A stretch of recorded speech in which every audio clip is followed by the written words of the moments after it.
Welcome to Seltzer Squad, the podcast about staying sober in the city, with your hosts, Kate Sander and Jess Valentine.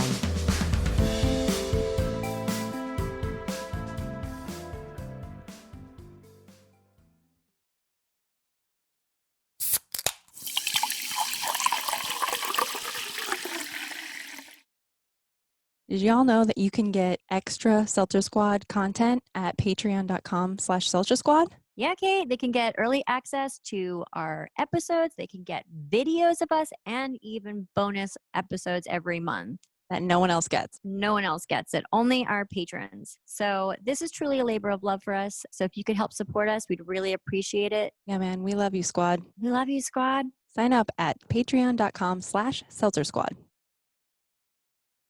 Jess, are you listening to any good books? Right now, I'm actually listening to an Audible exclusive podcast. Ooh, I'm listening to Blackout by Sarah Hepola. Oh, I listened to that one back in the day. I mean, I'm a huge proponent of Audible. I love listening to Quit Lit or really any book. But did you know, Squad, that you can use our discount code to get a free month of Audible? Meaning you get a free book if you sign up. That's right. Just go to audibletrial.com/Seltzer Squad and get a free month on us. I actually just signed up myself using it.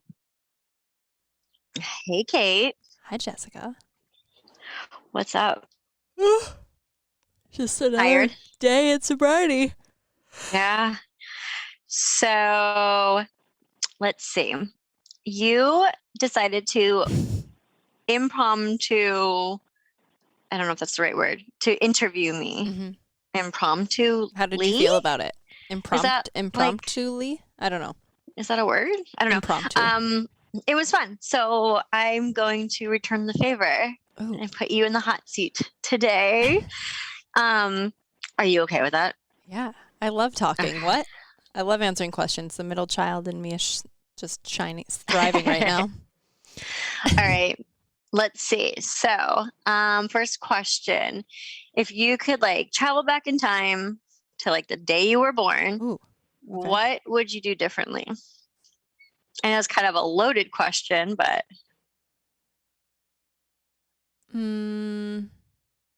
I feel like it's going to get real deep, but I think when my mom was sick, I think I would have spent more time with her one-on-one, because I was 16, and so you're like, well, your parents are dumb, not that I didn't love my parents, but I think it was just not what I was about at that age.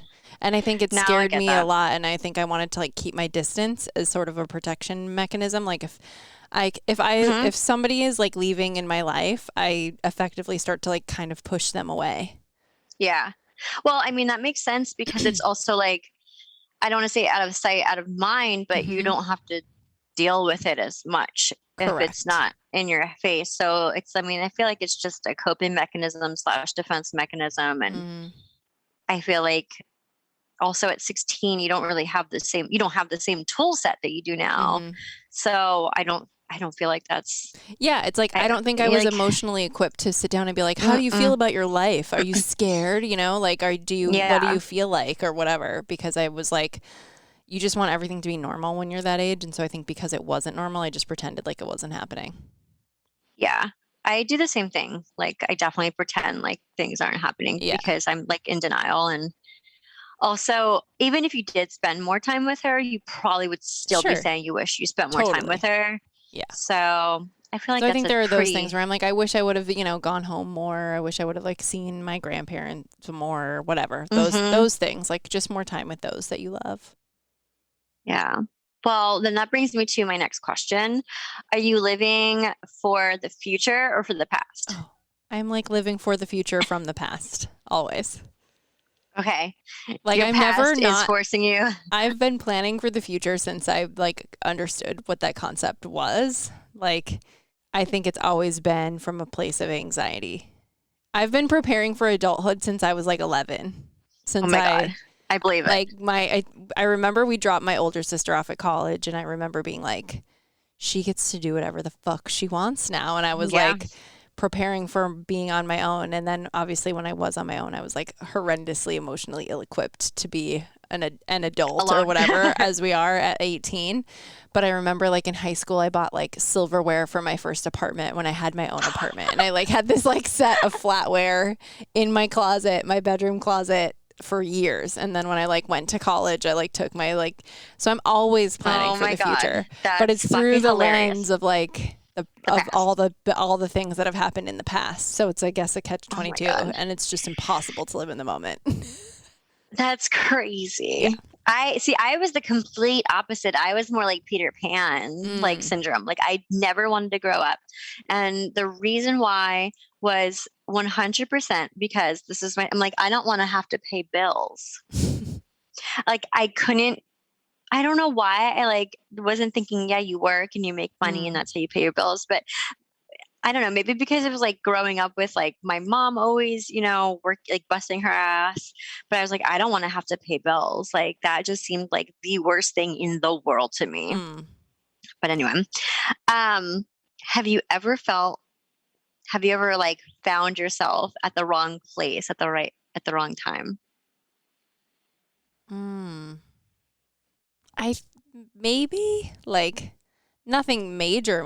Like I've never been, at the scene of like a horrendous crime or something, or it was like wrong place, wrong time. But I've definitely been in rooms where there were like conversations happening that I should not have been around and would have preferred not. It's like once you know, and it's like, oh, I just wish I didn't know sometimes. So definitely like in those, I've definitely feel like I'm like, this is not my business has happened to me a lot where I'm like, oh, I wish I didn't know that. And then it also, there's a weird part of you that like, it like feels good to know though, there's like a part of you that gets validated for that, but not like categorically. No, I would say, obviously, I think I should have never, kind of going back to what you said before, it was like, I wish I never would have taken the Vicodin the day I got the Brazilian wax, and it led to my arrest for sure. I get that. Would be like the biggest cause and effect, but thankfully I was pretty lucky that nothing major happened while I was being destructive that I know of, at least. Yeah. That's a hard question. What about you? Like, I don't know. I mean, of course I've been at the wrong place at the wrong time. I've been in plenty of places that I shouldn't have been. But I feel like you could argue that was the right time if you learned something, That's true. It's all sort of like what you take away from it. Of course. Yeah. But there's nothing that like comes to mind. Like that doesn't mean that I won't think of something when I'm like lying in bed tonight and can't sleep and my mind is working overtime. I'm like, I had an answer for that. But no, I was never like hit by a car or something. Or it's like you were literally wrong place, wrong time, Like I always think of like the worst case scenarios. And my thing would also just be like, I wish I wasn't behind the wheel when I was drinking. Yeah. But that was again like I put myself in that position. So have you ever been on a journey that you didn't want to take? Yeah. I feel like subconsciously I have been on a journey to like fulfill the desires of what I think my parents have always wanted for me. So I think there's always been this like internal struggle of should do and want to do who I want to be and who I am, and just dealing with like all of the internal programming of the way we talk ourselves into and out of things. I remember I wanted to graduate high school early. So my mom had died. I was like over school and I was a really good student. So I had taken summer school because I had wanted to. And I was like way far ahead in my credits to graduate.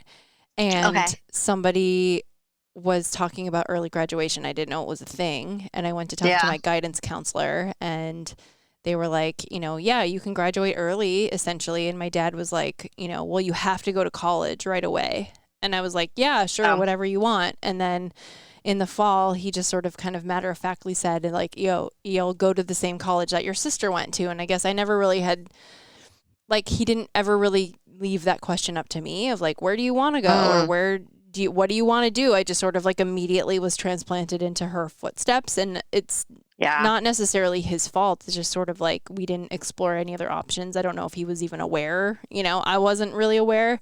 So I feel like I was living somebody else's life for a while, and I was really unhappy. And when I moved to New York, it was like I don't know what it was inside of me that like made that decision to move. I like still think about it. I'm like, I don't know where I got the idea and then had the balls to follow through on like totally just moving kind of on a whim. But it was did you move by yourself or did you move with Stevie? I moved alone. No, she moved after you. Yeah. I moved alone, like with 2 suitcases on in a taxi, got dropped off at FIT, like with my luggage alone. And I don't know really, like, I feel like that was some sort of... So you went to FIT after the other school? So I quit that school and went to FIT. Okay. And moved and was like, this is where I remember, like, I was 13 or 14 when Parsons was like a thing or a bigger thing. And I remember I sent away for like the literature to go to Parsons and I really wanted to, but it was super duper expensive. Yes. And so I kind of like buried that dream of like going to art school and then followed in my sister's footsteps, like sort of knowingly, unknowingly. And then it just wasn't right for me and then finally moved. But it created like insane chaos in my family. Like me moving created like, like my dad flat out refused to sign on my student loans, was like, absolutely not. God. There's no way. Like we got into a huge fight. Like, yeah, it was a struggle. I had to take out life insurance on myself in order to go to college because my dad was afraid I was going to die when I got here. Like just weird, our own weird traumas for sure. Yeah. You know, now I can look back on it and I can see like he was afraid, obviously, because I was moving somewhere he had no idea what it was, if I was going to be safe, what the fuck I was doing. I mean, I'm sure that's he was be scared scary shitless. As a parent from the Midwest. Yeah. To have your daughter like moving to like the biggest city in fucking yikes. So I feel like that's I kind a good of answer. Moved here to find it's what I wanted to do and I followed that and it's been a long road of continuing to like find myself and choose myself. But it's hard. I mean, we come with like all sorts of like internal shit that we don't know that's there and why we do things. And until you can sort of like identify, oh, I do that as a response to this or because I saw that or because my parents wanted me to do this and I don't want to feel like a disappointment and, you know, all the things. And then you realize like they just want you to be happy, you know? And safe. Yeah, and safe. What about you? What about me? Same question. Well, I don't remember the question. Oh, the journey that you didn't want to take? I mean, yes. My whole life, but also like sobriety, like that's not something I wanted to that's a good my point. life to be, you know. I mean, like if I'm being honest, like sobriety, like I never wanted to change my life. Like that was completely doing a 180 from everything that I knew and found comfort in and stuff. As far as been on a journey I didn't want to. In hindsight, absolutely. At the moment, no. Like, you know, it's only been recent, like this past year or two that I've realized like that when I was 16, being pursued by a 28-year-old, like that was a predator. And I ended up marrying this person and being with this person for like 7 years, I think, or something like that, because at this point I'm a child. Well, now I'm not a child, but yeah, you're still like not fully formed. I was right. And like I was when, you know, I moved out when I was like 17 or 18, I probably 18, and moved in with this person because I wasn't going to college, which again, that's like something that I wish I did. I was no longer working because my parents took me out of my job because it was my boss. So basically what I'm saying is I had like nowhere to go. Like it was either stay with my parents or whatever, or go and live with this person. So I went and lived with this person. I also thought it was like super cool because I was like doing like an adult thing. But in hindsight, like the reason why I was like with this person for so long is because I didn't realize that there was like a way out because I completely resented them and all this stuff. And, but yeah, I wouldn't have spent that much time with basically like, I don't want to say a child molester because it's not what it is, but a sexual predator. Yeah. Like it's disgusting. But you're right about sobriety. What's that? It's not a journey. Sobriety is not a journey that I wanted to take, but now I know that it has revealed more of who I want to be. Yeah. Yeah. But That Initially, was like my no. first, that was my like It's a good thought. initial reaction when reading that question and answering it for myself was just like, oh, duh, being sober, what we're doing right now. Like, this was never something that I planned for. Right. You know what I mean? Like, Yeah. it's not something that I was like, oh yeah, I'm going to like become like a little bit of a mess. And then I'm going to like do a 180 and get my life in order. Like, it just wasn't ever on my radar. Yeah. And it's not an easy thing. At all. It's like probably like the hardest thing I've ever done, because it's not just the stopping of the drinking. It's like, Don't you think though that changing. we were on someone else's journey while we were drinking? Because that didn't feel like, I feel like we were just on the society journey when we were like in that cycle too, though, I don't without know. realizing it. I feel like we weren't even on a journey. I Right. feel like we were just like numbing and drowning. Yeah. And Good that point. wasn't much of it was a downward spiral, but I don't know. Yeah, so sobriety. Because I feel like but, I drank I'm grateful because I for was it. on somebody else's journey, like in my life, or felt like my life wasn't my own. Drinking was like It was a way of coping with life rather than with living the journey. life. Yeah.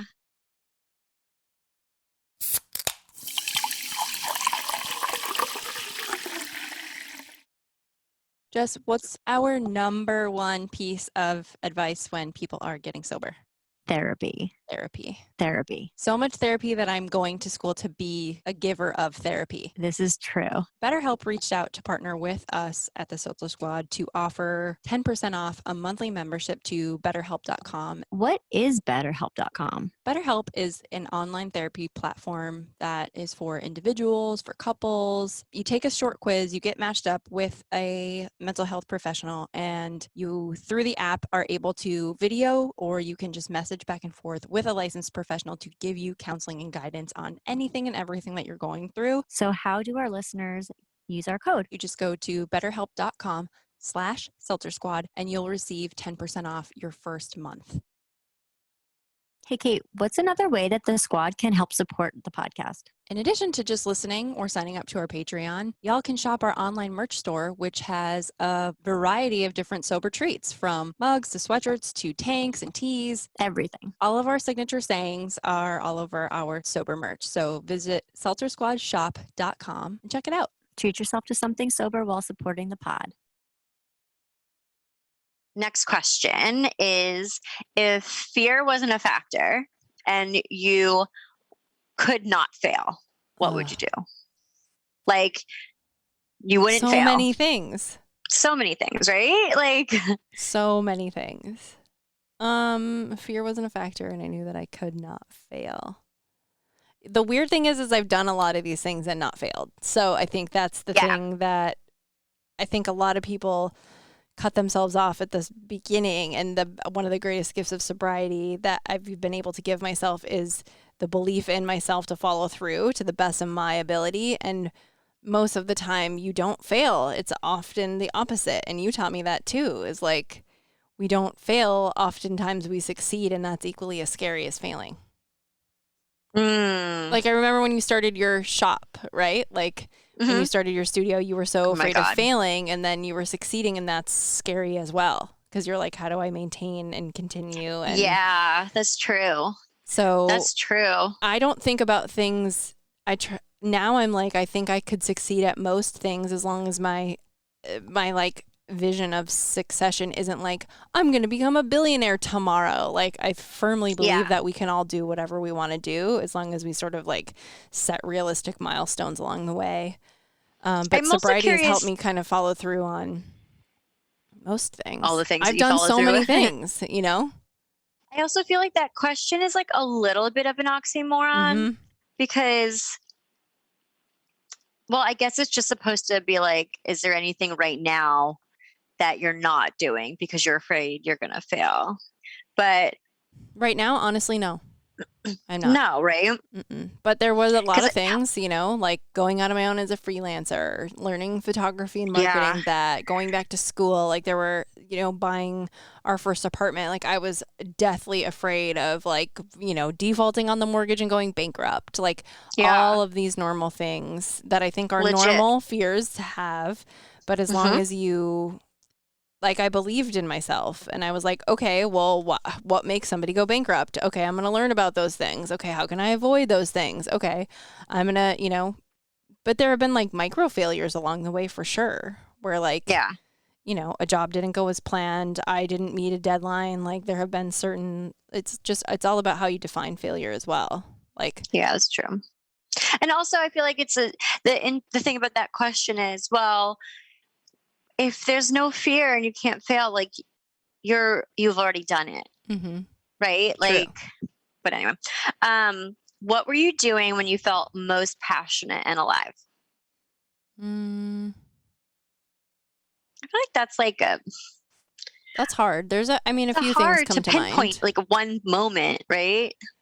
I think when I the thing I notice the most is when I lose track of time is when I'm working with a client and I'm helping them solve a problem and I'm not being like micromanaged, or if I'm like actually doing the work, I can lose track of time. I enjoy myself. I feel accomplished. And that can be like as simple as, designing a social media banner up into like solving somebody's complex business plan. Like I enjoy solving. I think I'm really resourceful and think about things in different ways. It's like, well, you could make money selling your underwear. You could make money selling, but like when people come to me with a problem, like I want to start a business, it's like, oh my God, there's so many ideas that I have. It's like, do you want to execute? I can help. Like I like get fired up about that kind of stuff because there's so many ways to solve things nowadays. Yeah, that's true. It's usually just about overcoming your own internal expectations about what failure and success looks like. But like which is anybody can do anything. There are no rules. That's the other thing I've learned is there are no rules. And the rules are literally like little pieces of paper that people all agree on and then sign. And then if they don't like them, they all change them. Like there are no rules in life. What is one thing that you can do today to make life better for yourself tomorrow?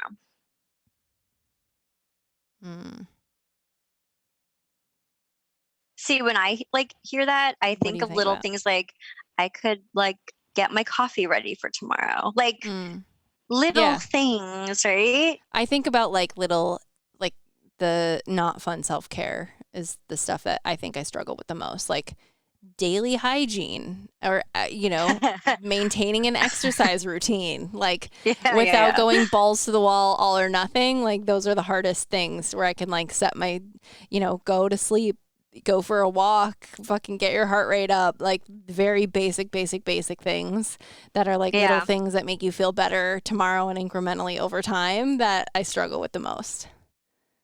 I'm either exercising for an hour every single day of the week or I'm like not doing it at all. Yeah, I don't do it at all. So I feel like this is like a very common question, like where do you see yourself in 5 years? But I'm curious, I wish that we had like a sound clip from like one of our first episodes. I'm sure like we've asked this to each other in one of our first episodes, and I'm curious how it would be different now. Because I have a list from like 5 years ago that I wrote down of what I wanted to, like I do have lists where it's like, what do you want to be? What do you want to do? What do you want to have? And like I made TJ fill one out with me. It was like when I turned 30, I think, so 4 years, but I've done most of the things on the list, which is crazy. That's amazing. I wish I did that.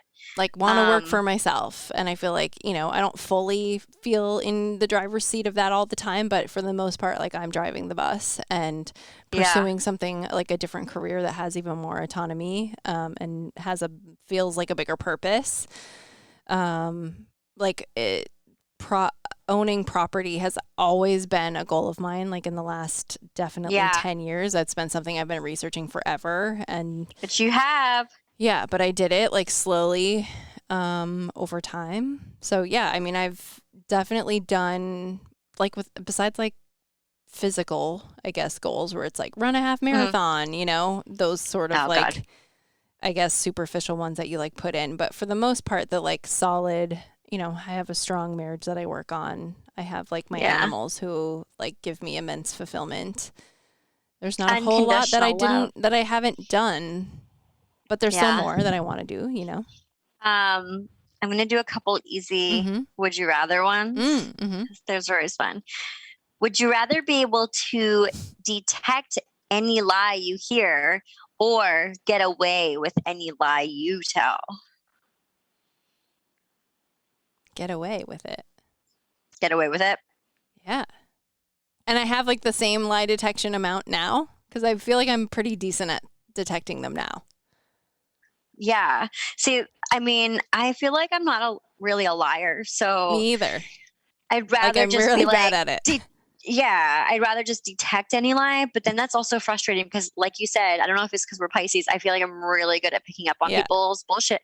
It's just like, you can't, just being able to like detect a lie, that's one thing, but being able to prove that they're lying is different. And that's like more frustrating. Right. It's like, I know you're lying.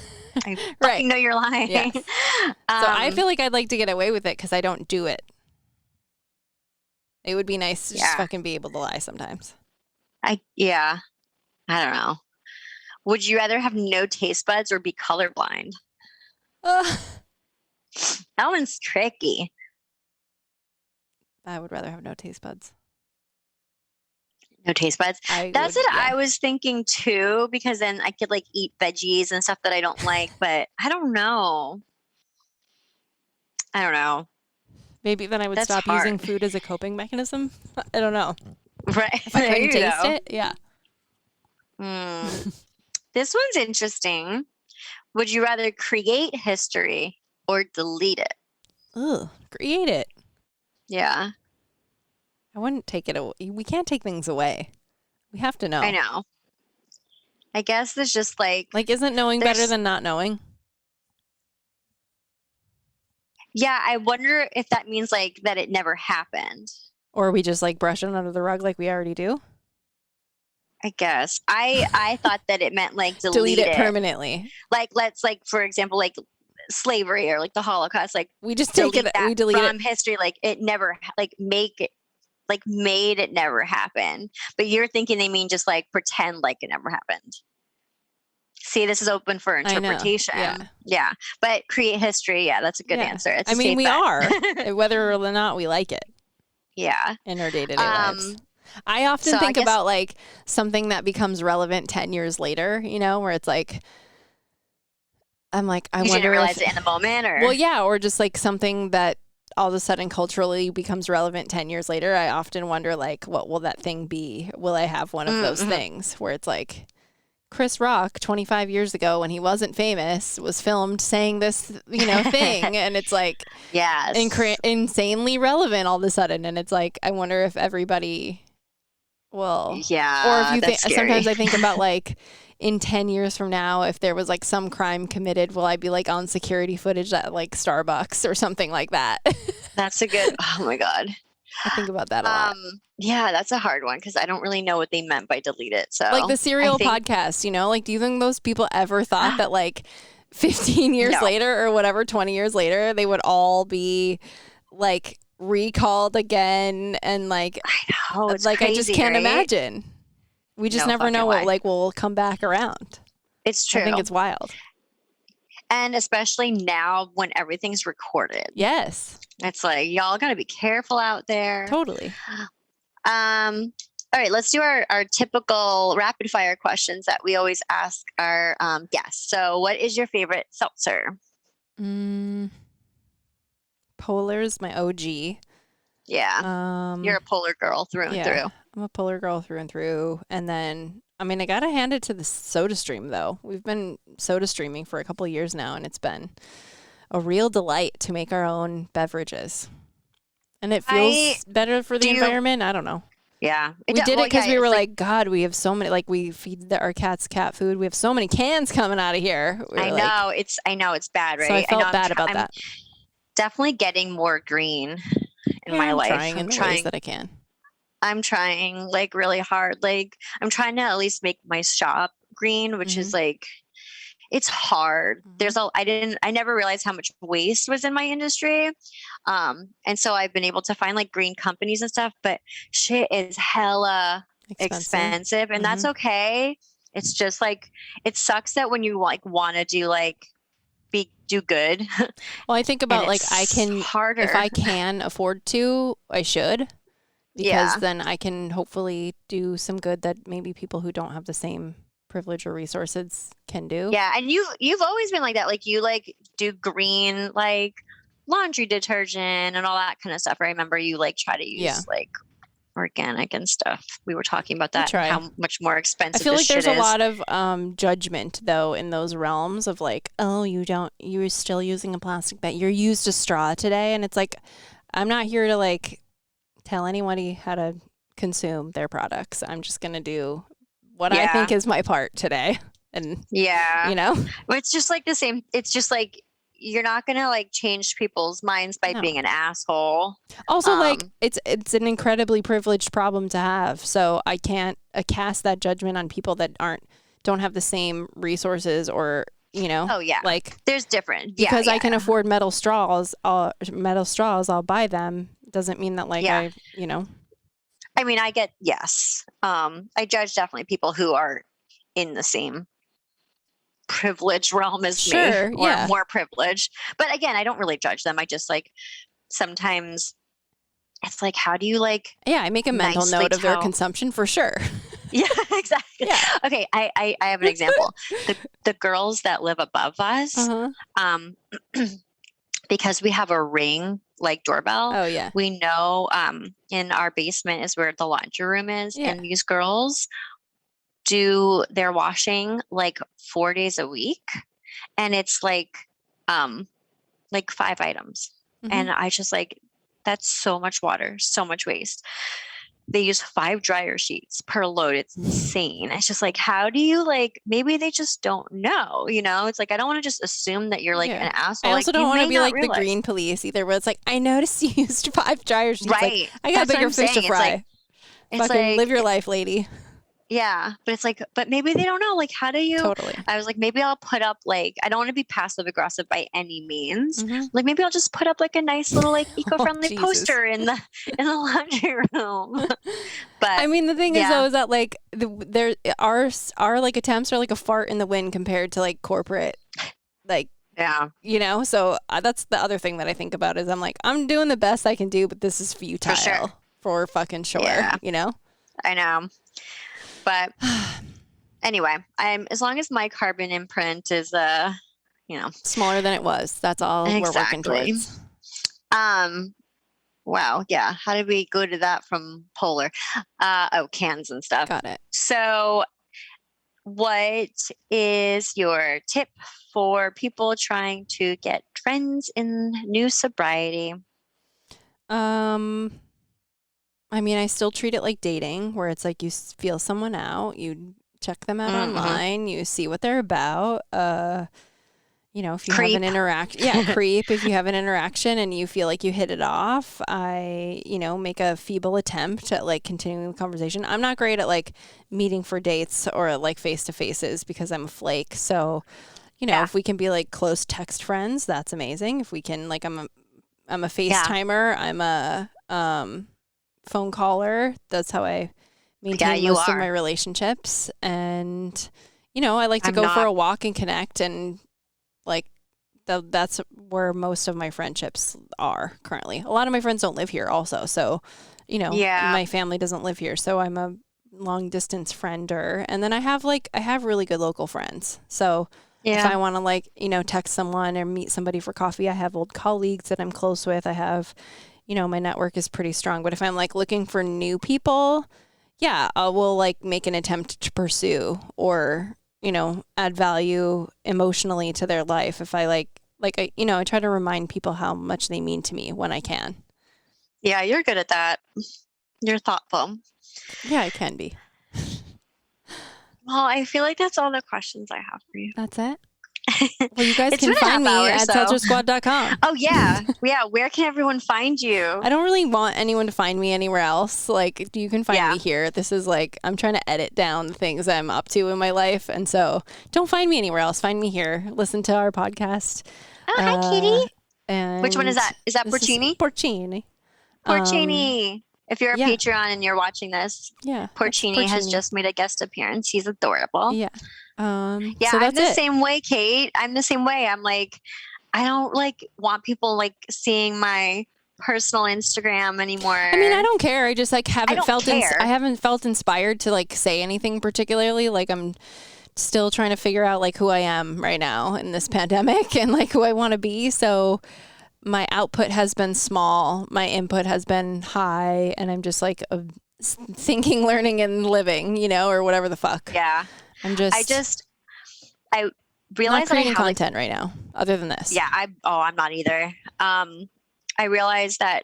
I mean, I am for work. I'm not on my personal like page, but Sure. I realized I had like 4,000 Instagram posts, and that date back to like 2012. And it's like, just like you were saying earlier, not that like I'm planning on getting famous, obviously, but I'm just saying you never know what you could have posted like 10 years ago. Yeah. That I don't could care. like bite you back. I don't care as much about that stuff. I just feel like I haven't had anything to say recently where it like if it feels like work, I'm not doing it unless I'm getting paid. And, oh my God, he's so cute. So yeah, I mean, don't find me. Don't find her, you creeps. I mean, you can if you want, but it's still like from last year, I think. Yeah, I get that. So well, until we meet again. Don't forget. Wait, be nice to yourself. Yeah, and don't forget, hangovers suck.